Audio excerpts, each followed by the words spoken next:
Where do you see future of work kind of changing or shifting, especially for moms, of course? I would love to hear more. Yeah, I think the workplace changes that have happened in the last 14 months. I mean, had it not been for the pandemic, would have taken a decade to get here. So Jeez. I'm super pleased to see that like remote work is really now become mainstream. I think there's going to be some people who will still hold out, but I think it's the future and we've got to adapt.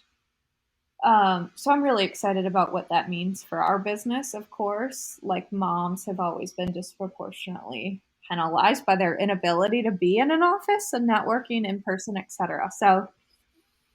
So bullish about that. So bullish about the gig economy. Hmm. We know that by 2025, half of the American workforce will be independently employed.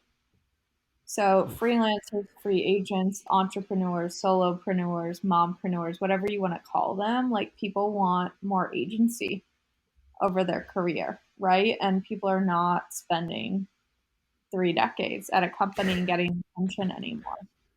And so you're just going to see people really kind of architecting this collection of projects and experiences. I think creator economy kind of is here to stay.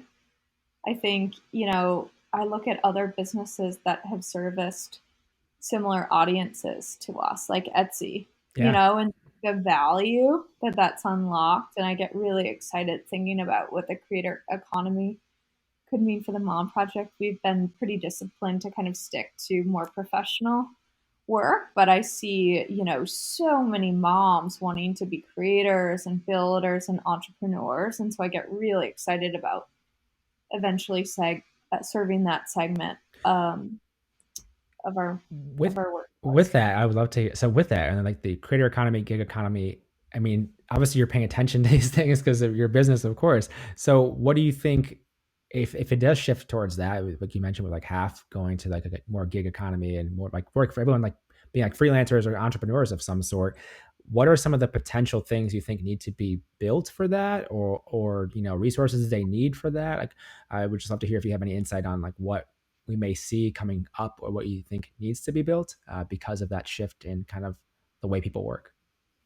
Yeah, totally. I think how people will monetize their time could get so interesting as marketplaces like the Mom Project or Upwork are able to kind of unlock that demand to the supply, right? So Yeah. now you have a lot of people using their dormant time driving, making deliveries. When I was at P&G, it was mostly moms who were going into retail stores doing store checks and checking for consistent pricing, doing market research. So, like, you've seen sort of all of these use cases. And I think if we can really figure out how people can very nimbly monetize their dormant time, like that Yeah. becomes so interesting. There's so many use cases um, that I could imagine that, just if you can really get that supply and demand humming.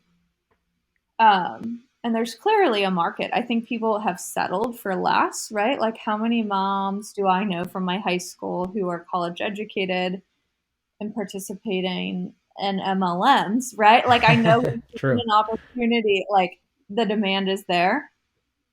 Um, so, yeah, that's a trend I'm really, really bullish on. Yeah, it's going to be interesting to follow along and seeing how, even as we move forward too, the next generation and how they view work, which I think will be a lot different than how in the past it's kind of been as well, to see more people creating and doing different things and finding unique ways to make a living, or even having these side hustles that become their Mhm. full-time thing, or if that might just be a combination of different things they work on to have their full-time income. It's fascinating to see and watch and kind of follow along. I'm just curious with you, how do you pay attention to these different trends or things you're seeing?